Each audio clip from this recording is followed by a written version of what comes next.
Mídia italiana diz que Brighton, da Inglaterra, tem princípio de acordo com o cuiabano e está negociando com o Botafogo. Mauro César chama tanto o Flamengo quanto o Botafogo de incompetente e explica, critica ao mesmo tempo o cenário atual de ambos os times no Brasileiro e na Libertadores. Isso e muito mais já, mas antes curta, comente, compartilhe, se inscreva no canal e ative o sininho para receber avisos de cada conteúdo que pingar aqui no canal. Notícia do Fogão, aqui em cima Live Pix, área de membros com 4 planos diferentes, escolhe um cabo no seu bolso e ajuda o canal. Ali tem o Pix do canal, nosso e-mail de contato também. Aqui embaixo, link do nosso Instagram, link do nosso canal Reserva e do nosso canal de React de torcedores. Vamos pro vídeo e depois a gente conversa. Agora, tem uma coisa que funciona, o time não toma quase gol. Num campeonato de pontos corridos, se você toma poucos gols, você tem meio caminho andado para o sucesso, mas o ataque tem que produzir minimamente. Ontem, eu acho que foi um jogo atípico, porque os dois times muito desfalcados, a gente não pode ignorar isso. O Botafogo tinha vários desfalques, uma zaga nova, não tinha o Arthur, que agora está jogando bem, fazendo gols importantes, fez um gol decisivo contra o Estudiantes no meio de semana pela Libertadores, por exemplo, né? E o Flamengo não tinha ninguém no meio campo praticamente, o Flamengo não tinha ontem. O Pulga, o Gerson, o Alan, o Arrascaeta, que não tinha condições de jogo, ele não foi poupado, tá? E não teve ainda o Plata, que seria titular, é titular hoje, e perdeu o De La Cruz com 17 do segundo tempo, ali acabou o time. Só tinha o Everton Araújo Cardoso, como jogador de meio campo, de meio campo, meio que o Matheus Gonçalves, o Felipe fala sempre que é mais um cara para jogar pela direita, ontem entrou pelo meio. O volante do Flamengo do final era o Varela. O Varela estava de volante. Então, evidentemente, o Botafogo também muito mutilado. A melhor chance do jogo foi do Botafogo. O Rossi fez uma grande defesa. O goleiro que a torcida frenética, maluca da internet reclamava todo dia, né? Queria que o Flamengo contratasse o Courtois, parece. Reclamavam do cara. O cara é um ótimo goleiro, cara. Não tem muito melhor que ele aí na América do Sul. Está no bom nível. E ele fez uma defesa importante mais uma vez. Para mim, ontem foi um ponto ganho para os dois. Porque era um jogo... Foi um jogo para 0-0. O jogo não teve... Ninguém mereceu a vitória. E o empate acabou sendo bom para os dois, porque ganhou um ponto. Eu acho que ontem se ganhou um ponto. Porque o jogo foi fraco, os times muito desfalcados. E aí tem uma coisa que a gente não pode ignorar. Como um campeonato afeta o outro. O Botafogo na Libertadores se complicou nos primeiros momentos ali. Ganhou do Carabobo com dificuldade no final, perdeu fora para a Universidade, perdeu fora para Estudiantes. Então entrou em campo essa semana tendo que vencer o Estudiantes. Olha a força que você tem que fazer para ganhar do Estudiantes. 2-0, tomou 2-2 e fez o 3-2. E o Flamengo, quando perdeu para o Central Córdoba, se meteu na mesma enrascada. Porque os dois tiveram que se mobilizar, gente, para o jogo de meio de semana. E aí a escolha é a seguinte, vamos imaginar que há uma semana alguém dissesse assim, para o Botafoguense e para o Rubro Negro. Escolhe aí, bonitão, você tem um empate e uma vitória. Qual o jogo que você quer empatar ou qual que você quer vencer? É óbvio, quero vencer na Libertadores, vai ter chance de empatar no Clássico, depois eu vejo como é que fica no Brasileiro, porque ainda tem muito jogo aqui. Se eu perder aqui, eu tô morto de empatar. Os dois não podiam empatar. O Botafogo até podia empatar, mas não era bom, né? Teria que fazer 2-0 na última rodada, agora basta vencer. Então, os erros que os dois cometeram na Libertadores impactaram no Brasileiro. A mobilização da semana foi toda voltada para a Libertadores. Isso não é uma justificativa, é uma crítica, antes que alguém entenda mal. Então, o que acontece? Quando você vai mal numa competição como a Libertadores, você vai ter efeitos colaterais. E os dois pagam caro por isso. Tanto o Botafogo quanto o Flamengo. Tiveram semana que ficaram mais preocupados com a Libertadores, não tinha jeito. Né? O Palmeiras, ao contrário, o Palmeiras fez a sua lição. Ele ganhou os jogos que tinha que ganhar e essa semana fez o quê? Jogou com o Bolívar, que esse ano está bem fraco, é o pior do grupo, mas não importa, fez 2-0 rapidamente e depois tocou a bola.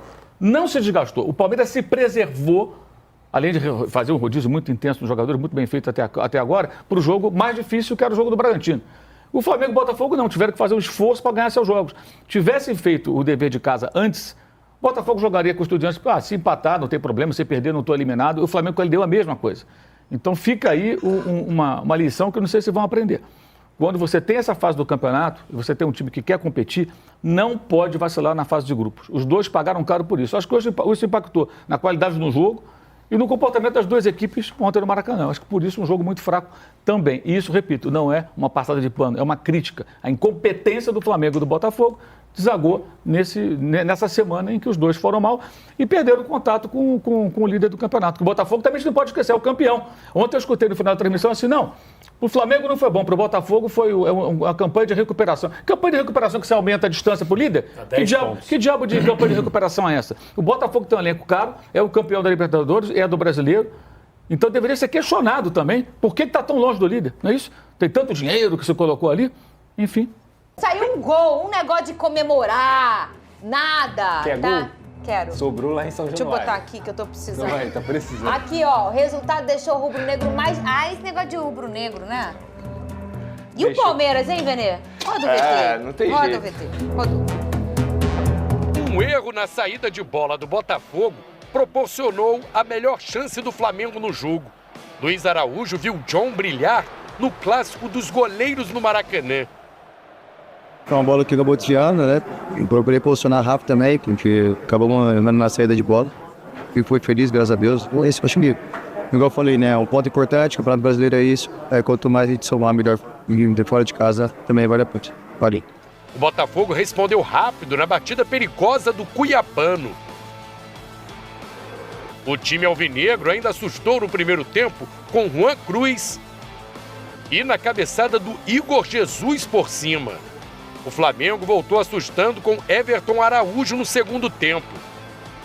O time de Felipe Luiz deu sinais de melhora, com Luiz Araújo arriscando de longe, mas parou aí. Tivemos menos de 72 horas para descansar. E óbvio que enquanto a perna está fresca, dura, a saúde dos jogadores, o futebol está ali. Agora, desse jeito, que o torcedor se acostume. Os melhores não vão estar no campo. Nem aqui, nem os do Palmeiras, nem os do Botafogo, nem... É simples assim, né? O Botafogo teve o melhor momento no jogo quando Marlon Freitas obrigou o Rossi a fazer essa boa defesa. Logo depois, o goleiro salvou de novo na cabeçada do Jair. A partida ficou sem emoção, até que no acréscimo, Alexandro deu esse chute que passou perto. Deixo parabéns aos jogadores pelo jogo que fizeram, porque não é um campo fácil nem um adversário fácil. Jogaram como se joga um clássico. Representaram dignamente o campeão da Série A do Brasil.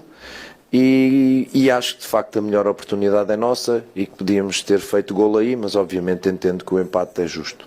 O empate até mantém o Flamengo na vice-liderança do Brasileiro, mas como o Palmeiras venceu, abriu 4 pontos de vantagem na primeira colocação.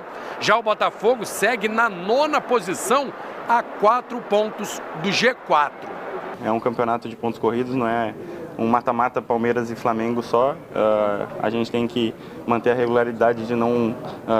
Quando não der para vencer, a gente não perder pontos em casa, principalmente contra adversários que vão brigar com a gente, como foi Inter, como foi Botafogo, e procurar construir o nosso jogo sempre. Cansaço, desfalques, faltaram gols e jogadores como Arrascaeta e Arthur no Maracanã. Muito bem, muita coisa para falar hoje. Todo mundo jogou final de semana, o Campeonato Brasileiro aconteceu. Vamos falar de Vasco, Fluminense. Tá feliz, ô Cris, com o seu Fluminense? Sim. Tá, ele tá, diz que ele tá. Vene Casagrande, eu vou falar do Flamengo. Ô, Lucas Pedrosa, eu quero que você faça análise do meu fogão. Vou primeiro com você, Vene Casagrande, gostou do Flamengo? Foi um jogo meio borocochô, né? Um 0-0. Não ter gols é sempre um pouco triste no futebol. Mas o que você conseguiu ver de bom no seu Flamengo, Vene Casagrande? Boa tarde pra você. Boa tarde, Fernandinha. Boa tarde, doutor Pedrosa, após a campanha de vacinação aí. Vamos lá, Fernandinha. Analisando o jogo em si, não tem como eu dizer que eu gostei do Flamengo. Mas eu não acho justo fazer uma análise apenas do jogo. Acho que tem todo um contexto, todo um cenário que a gente precisa falar sobre o Flamengo. Primeiro, o Flamengo estava recheado de desfalque. E torcedor rubro-negro, o Arrascaeta ele não foi poupado. O Arrascaeta não tinha condições de jogo. Se ele tivesse sido poupado, ele ao menos estava num banco de reservas para entrar durante o jogo. Ou seja, fisicamente falando, ele não tinha condições de jogo. E não era só o desfalque do Arrascaeta. Era o desfalque do Pulgar, era o desfalque do Gerson. E todas as vezes que o Felipe Luiz não tem o Gerson e o Arrascaeta ao mesmo tempo, o que ele faz? Ele utiliza um esquema que é esse que ele utilizou justamente contra o Botafogo. Um 4-2-4, que não dá certo. Nas 3 vezes que ele tentou, não deu certo. Mas eu entendo o Felipe Luiz. Ele vai fazer o quê? Ele não tendo os 2 principais jogadores do meio de campo e, além disso, não tem o Pulgar, que é um jogador que faz muita falta. Nada contra o Everton Araújo, mas são jogadores com características totalmente diferentes.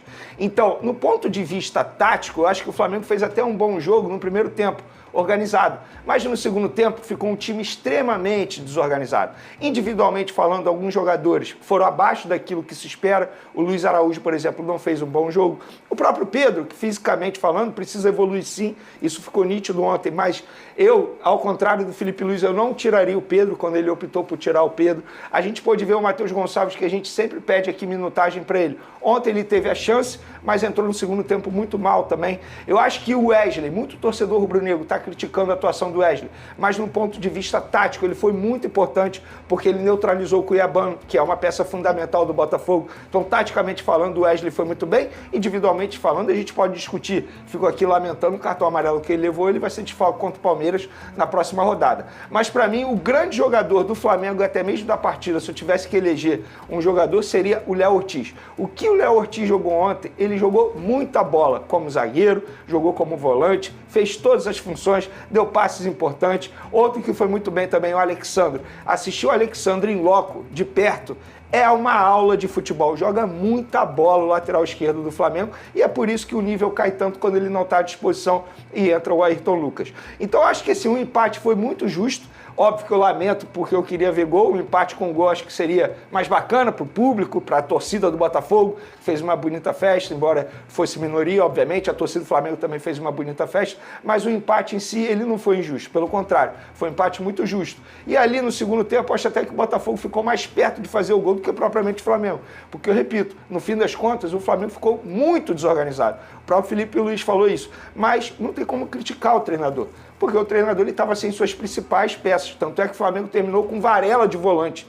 Gente, isso mostra, evidencia a necessidade do Flamengo fazer contratação. E a partir de hoje eu tenho uma opinião diferente do que eu tinha anteriormente. O Flamengo não tem o melhor elenco do futebol brasileiro. O melhor elenco do futebol brasileiro hoje é o Palmeiras. E a partida de ontem evidenciou isso. E é por isso que o Flamengo está em busca de reforços. Porque o elenco do Flamengo é desequilibrado. Os pontas não têm saúde. O Flamengo está buscando reforços justamente para diminuir a média de idade do elenco atualmente. Os jogadores não têm saúde, quando eu falo saúde, é porque eles se machucam a todo momento. E isso a gente vê aí nesse começo de temporada 2025. Então, assim, particularmente falando, eu acho que o empate foi justo. Eu não esperava uma grande partida nem do Flamengo, nem do Botafogo, duas equipes desfalcadas e que vêm de jogos extremamente desgastantes. Então, Fernandinha, é isso. Infelizmente, a gente viu um empate sem gol. Um empate com gol seria mais bonito. No Botafogo, o Lucas Pedrosa, o botafoguense ficou animado com a atuação do Arthur na Libertadores contra os Estudiantes, só que pela semana a notícia ruim veio. O Arthur, por questões clínicas, não ia poder enfrentar o Flamengo. Então aquele ponto de esperança de ter um jogador que é vertical, que chega perto do gol e tudo mais, e até com um belo tipo de jogo, flutuando ali, o Arthur acabou se encontrando nos últimos 3 jogos, não tinha mais. E a escolha do Renato Paiva, treinador do Botafogo, foi colocar o Alan no lugar do Arthur. Mudou para uma configuração aí com 3 volantes. E eu queria saber se você acha que ele acertou e o que você achou do meu fogão. Eu vou dizer aqui uma coisa.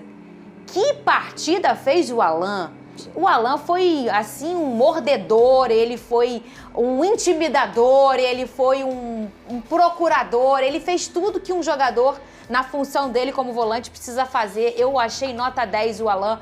Lucas Pedrosa, gostou da atuação dele e gostou do meu fogão, Lucas Pedrosa? Vamos lá, eu acho que no primeiro tempo o Flamengo teve mais controle, teve uma partida tática natural também, porque tá jogando dentro de casa, a verdade é essa, o Maracanã é a casa do Flamengo, então se o Botafogo for olhar projetando a tabela, ele conseguiu um ponto fora de casa contra uma equipe que está disputando o título. Agora, dentro de campo, eu diria principalmente no segundo tempo, o Botafogo teve oportunidades até mais do que o Flamengo. O chute do Marlon, teve uma cabeçada, se eu não me engano, do Jair também, que foi uma defesa do Rossi. Eu acho que o Botafogo jogou melhor no segundo tempo do que no primeiro. No primeiro, esperou, respeitou muito mais a posse de bola do Flamengo, que foi um pouco mais envolvente, teve mais finalizações dentro da partida. No segundo tempo, apesar da formação diferente, o Botafogo quis jogar, o Botafogo quis vencer a partida e conseguiu escapadas interessantes justamente por conta dessa desconfiguração que a equipe do Flamengo teve. O Alan é um jogador que, além dele ser um cara combativo, como você trouxe muito bem, ele tem habilidade com a bola no pé. Sim, ele não é um cara que só combate, muito pelo contrário, ele é habilidoso, ele está acostumado, mal ou bem, a saber o que é jogar um clássico, porque ele foi criado aqui no Vasco da Gama e teve no Botafogo, é um cara que sabe como é que é jogar isso,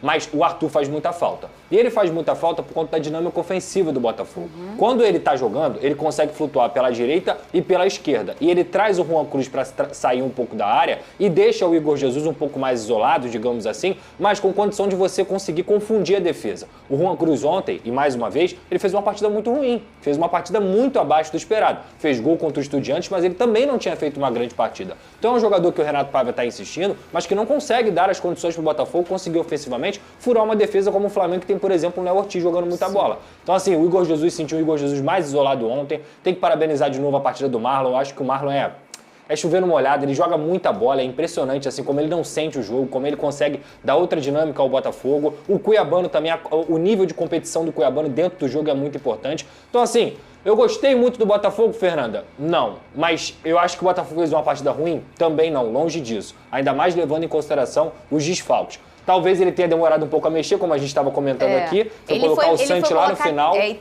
45, ele fez 3 substituições do Danilo. Mas às vezes é o medo de você perder a compactação e o nível de competitividade daquele time. Porque era um jogo de detalhe. Uma bolinha para cada lado ali poderia ser 1-0, acabou 3 pontos pro adversário. Então assim, eu acho que o resultado em si, ainda mais olhando pro Palmeiras, que é o grande rival do Flamengo nesse Campeonato Brasileiro, ficou bem pior pro Flamengo. Pro Botafogo, eu acho que ficou dentro do limite do esperado.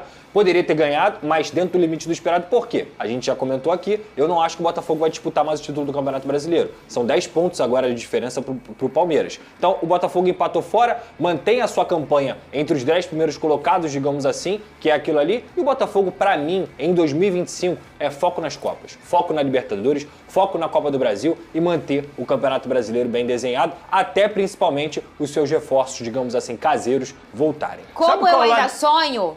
Eu fiquei brava que o Palmeiras virou ontem e eu fiquei brava porque não vencia esse jogo. Aliás, destaque também para o David Ricardo. O menino acabou saindo substituído, o Marçal entrou em seu lugar, mas jogou uma grande partida o zagueiro. Tem um lado positivo em relação ao Flamengo e isso a gente precisa ressaltar, que todo treinador ele busca um equilíbrio. Eu acho que é isso que o Felipe Luiz está buscando, porque o setor defensivo vai muito bem, obrigado. Nos últimos 11 jogos, o Flamengo só foi vazado em 2, contra o Cruzeiro e contra o Central Córdoba. E não foi mais vazado. Isso mostra a potência que é o setor defensivo. E quando a gente fala setor defensivo, não é apenas os 2 zagueiros e os 2 laterais. É a marcação do time inteiro. Tá muito bem. Agora, o setor ofensivo, quando tem as oportunidades, acaba não aproveitando da maneira que deveria aproveitar. Você achou ali ontem, ô Vene, que ficou uma lacuna, eu não vou falar, uma lacuna de ideia, de criatividade no meio de campo? Que parecia que tinha um buraco ali sem o Gerson e sem o Arrascaeta também. Por exemplo, sem o Gerson, sem o Arrascaeta, ontem a gente pôde ver um Bruno Henrique fazendo essa função, flutuando ali atrás dos atacantes. E, gente, não é a dele. É como se ele estivesse quebrando o galho. Ele até tentou, se esforçou, mas, repito, evidenciou, escancarou a necessidade de Flamengo fazer contratação já nessa janela de transferência. Vamos olhar a tabela, Vene Casagrande? Vamos olhar, olha aí o Palmeiras ontem ganhou de virada. O Palmeiras contra o Red Bull Bragantino tá com 22 pontos em primeiro, o Flamengo segue na cola aí do Palmeiras com 18 pontos em segundo, Cruzeiro com 17 em terceiro, o mesmo número de pontos do Bragantino em quarto, o Ceará é o quinto colocado com 15 pontos. A gente falou do Ceará, botou o Ceará brigando para não ser rebaixado, né, na nossa previsão. Pô, ele tá muito bem, cara. E tá muito bem. Eu vi o jogo do Ceará no sábado. Venceu o Sport. E é muito difícil jogar jogar na Arena. Tudo bem que o Sport está muito né? baixo, mas assim, o Ceará é um time muito bem treinado pelo Léo Condé. E tem uma força em casa muito grande, né? O Bahia em quinto com 15 pontos e o Fluminense do nosso Cris em sétimo com 14 pontos. Já já a gente vai debater essa partida do Fluminense com o Juventude. Ó, o meu Fogão aí em décimo com 12 pontos. Vira a página. Eu falei assim pra você na semana passada. Pode anotar, Pedrosa, que você vai ficar em décimo, não sei o que, não falei? Mas foi quase. Porque o Mirassol empatou com o Inter. Ninguém acreditava nisso. No finalzinho, tu viu? Exato. No finalzinho. Ninguém acreditava. Que é outro que de vez em quando tá fazendo meu Deus, o Mirassol, hein? E o Vasco é o 13º colocado com 10 pontos. Tá a 1 ponto aí da zona, mas olha só, tá tudo embaralhado aí.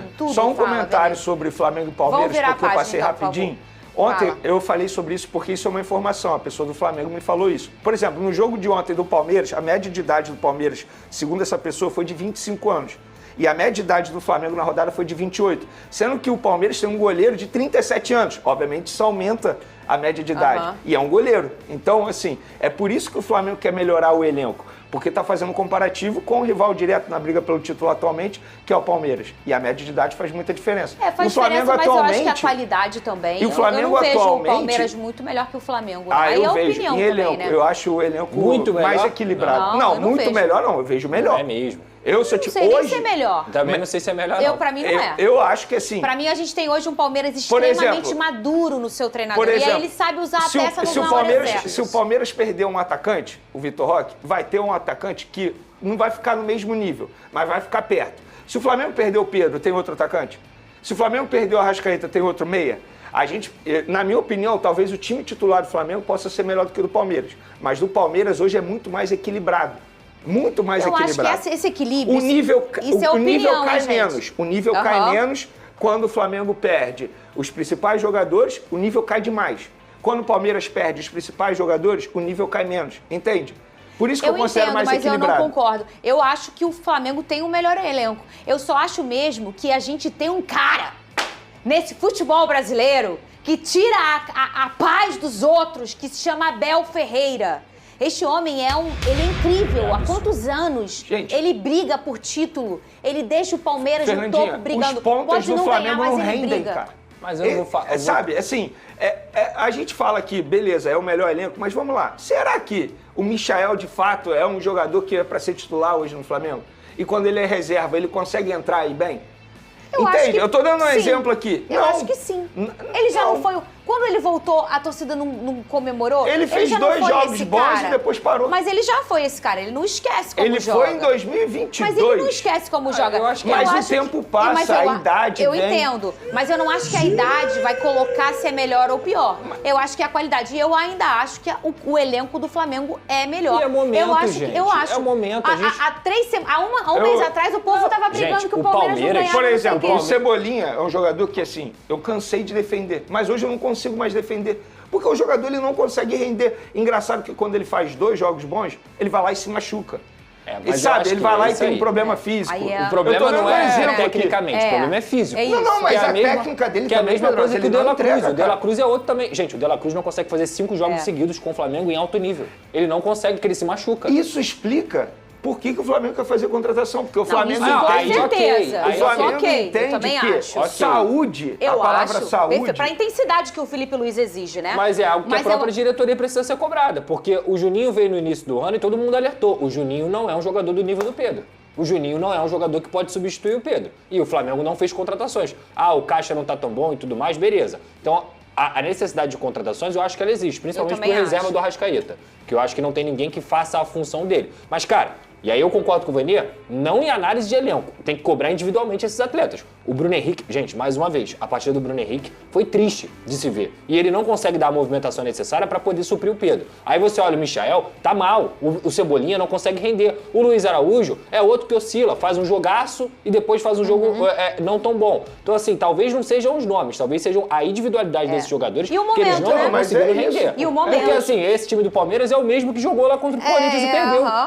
Voltaram algumas peças importantes, como o Paulinho, que entrou, tem outros jogadores que estão subindo de rendimento, mas é um crescimento na temporada. O Flamengo começou a temporada lá em cima, caiu de rendimento, faz uma Libertadores que, na minha visão, é decepcionante e o foco, que é a prioridade no Campeonato Brasileiro, não está conseguindo jogar da forma como a gente espera. E a tendência é que essa curva ainda se mexa. A forma até o final para todo mundo. A forma como o Palmeiras tratou a Libertadores agora faz com que ele chegue mais tranquilo para esse duelo. Lembrando, só para finalizar, tem Mundial, gente. O Mundial vai ser um divisor de águas gigante. É por isso que o Palmeiras está fazendo o quê? Vou fazer toda a gordura possível agora, para depois do Mundial eu chegar mais tranquilo. E é por isso que ele não foi pro Mundial. Porque ele já tava planejando. Se eu for pro Mundial, vai atrapalhar meu sei que lá. É sua amiga, sei que lá, é sua amiga, não foi. verdade. Ele vai? Não vai. Por quê? Porque ele vai fazer o quê? Praticar o dinizismo. Brighton tem princípio de acordo, né, com o Cuiabano e negocia com o Botafogo de jornalista, né,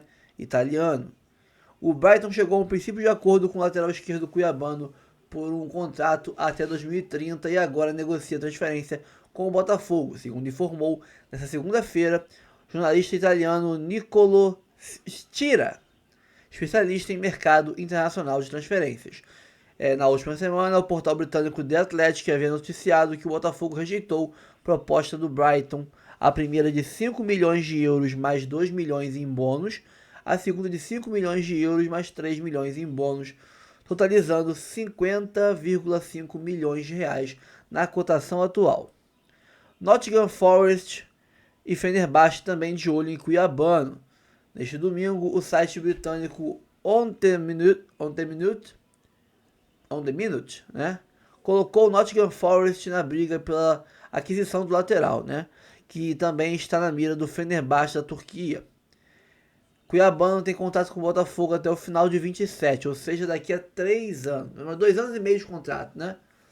E não deve sair por menos de 10 milhões de euros, 63,2 milhões de reais.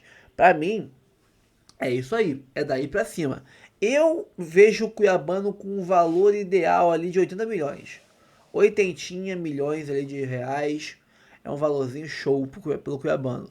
Mas entendo que acima de 63 tá ali, tá show também. Então, menos que isso, eu não concordo em Cuiabano custar um Juan Cruz. 50 milhões de... Não. É daí pra cima. 63, 65, aí no mínimo, show. Concordo com o Botafogo. Eu acho que dá pra conseguir os 80. Mas, daí pra cima tá bom. Mas é aquilo, né? É voltar ao mercado e procurar novas joias como essa. Cuiabano hoje não é só lateral esquerdo. Cuiabano hoje virou tipo uma espécie de Júnior Santos adaptado do Botafogo atual, né? É aquele atacante, né, de lado de campo com força, que parte pro drible, que arrasta o marcador, que bate no gol, que faz golaço, que tá com confiança, arrisca. Então, é um cara que vai fazer muita falta se sair do Botafogo. Tomara que, caso saia para um valor muito alto, mas nem sempre foi com o coraçãozinho apertado de falar, vai sair e tal. Sempre quer que fique. Sempre quer que fique o máximo possível, né? Mas se não der pra ficar, é a vida. Ciclos se encerram, outros se iniciam. Pessoal, fico por aqui. Curta, comente, compartilhe, se inscreva no canal, ative o sininho para receber avisos de cada conteúdo que pingar aqui no canal Notícias do Fogão. Temos área de membros, 4 planos, de 3, de 5, de 15, vários valores. Você escolhe um que cabe no seu bolso, ajuda muito a gente aqui a manter a estrutura que a gente tem, o trabalho constante, sendo o canal que mais posta horas sobre Botafogo diariamente no mundo, tá? Aqui embaixo nós temos o link do canal no Instagram, na página do Instagram, o canal reserva da gente e o canal de react torcedores. Aqui o Live Pix, você escaneia e manda mensagem de áudio ou de texto pra gente. Ali tem o Pix, né? Você pode doar e também no meio do Pix mandar mensagem aqui pra gente. A gente lê aqui nos vídeos, nas lives, né? Também é o nosso e-mail de contato. Mande mensagem pra gente por lá que a gente troca uma ideia, propor aí uma parceria, um jabá, um merchan, convidar para uma live, convidar para um evento. Manda lá que a gente troca uma ideia e fecha a parceria, tá? Então é isso, pessoal. Tamo junto sempre. Um abraço. Até o próximo vídeo e valeu!